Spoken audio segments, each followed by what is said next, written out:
What's going on, Shield Brothers and Shield Maidens? This is True for Shield's Rest, and today I want to talk about GM tips from a different perspective. So let's get into it.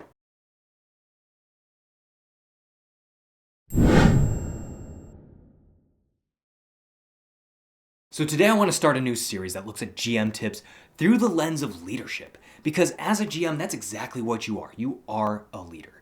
And I find that a lot of GMs don't really understand what that means. And that's why I want to kind of bring this sort of series into existence, okay?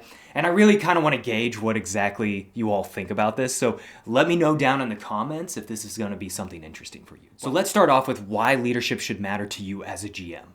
So because you are the GM in controlling the story, that's a positional thing, yes, and that does equate to positional leadership. But more to the point, what being a leader is taking care of your team. And that's exactly what your players are. Your players are your team.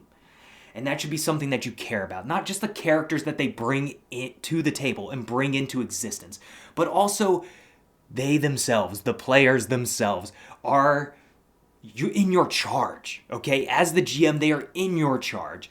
And that is not only a wonderful thing, but it's also a stressful thing.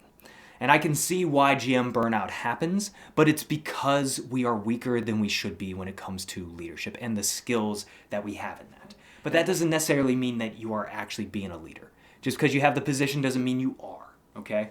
I think there's an important distinction to be made, which I intend to kind of go through and break down throughout this series as we go through a lot of these subjects, okay?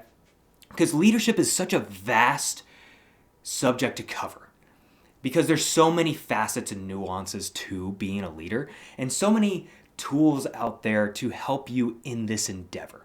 Because when you raise your hand to say, yes, I'll be the leader or yes, I'll be the GM, it shouldn't be just from the standpoint of nobody else will be it. Because that's initially how I started out as a GM, is nobody else was going to do it.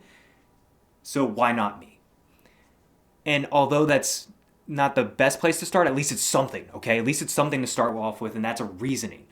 But that's not gonna last. That doesn't help you long term. You know what I mean? And so what you need on top of that is the fact that you care about not only the people that are playing the game, but you care enough about the game to try and get better at this whole entire endeavor. Now, what we're not going to get into in this series is, mechanically speaking, how you play the game better and how you GM better from that mechanical perspective. We're not talking about the artful color that you can bring into your descriptions for your team, for your players. That's not what we're talking about. We're not talking about how you can call rules better or how you can basically when to ask for skill checks and all that. That is not what we're after in this particular series.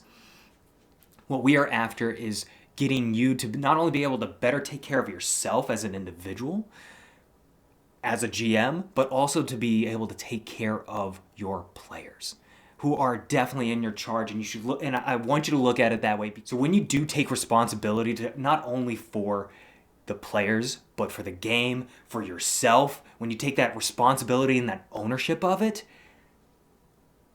you're going to find that you aren't going to burn out as a GM. And that's really and truly what I care most about, is that you as the GM are not getting burnt out doing this game.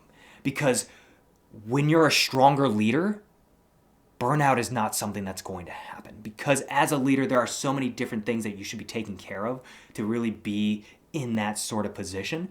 And that, first and foremost, means you, which is going to be the subject of our first video if the interest is there for this sort of content. But let me know down in the comments if you think this is going to be something that you're interested in, that you might find to be a compelling way to look at GM tips. Let me know, please. I am a little nervous, if I'm being honest, about doing this, but I want to help you guys out. I want to bring all this experience, 10 plus years of military experience, 8 plus years of GM experience, and I want to bring it to you in a comprehensive way that hopefully helps you avoid some of the pitfalls that I ran into, especially taking this up because nobody else would kind of situation. I want to help you guys out with this, all right? And if you're new to the channel, consider subscribing, because we have so much content out there already, and we plan on getting into so much more with DC-20, with Daggerheart, D&D, and the Genesis system, and so many other systems that we plan on getting into one-shots with. So consider subscribing, and until the next one, keep that shield wall strong.